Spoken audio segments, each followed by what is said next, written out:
Here's how to get a voice changer, just like this. So, here's this voice changer.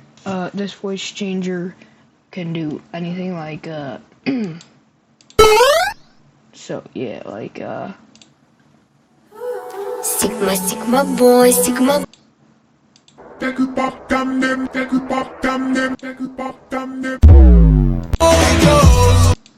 yeah, there's voices too. I'ma sing you a song. Oh, oh, oh. T-Pain.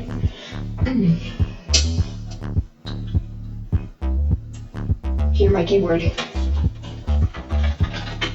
On the beat. I'm on the beat. You know I ain't got no feet.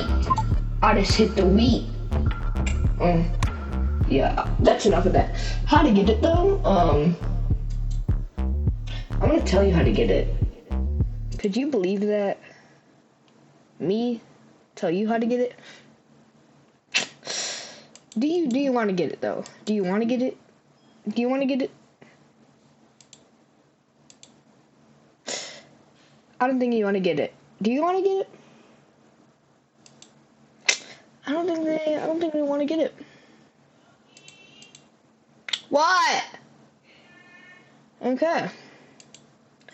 Yeah, there's all these voices, soundboards, today's free voices. Anyways, I'm going to talk in this one because this is normal. So how you're going to get it is you're going to go to Microsoft Edge, search up voice mod, download it, sign in, and then go in, and then you can see all that stuff.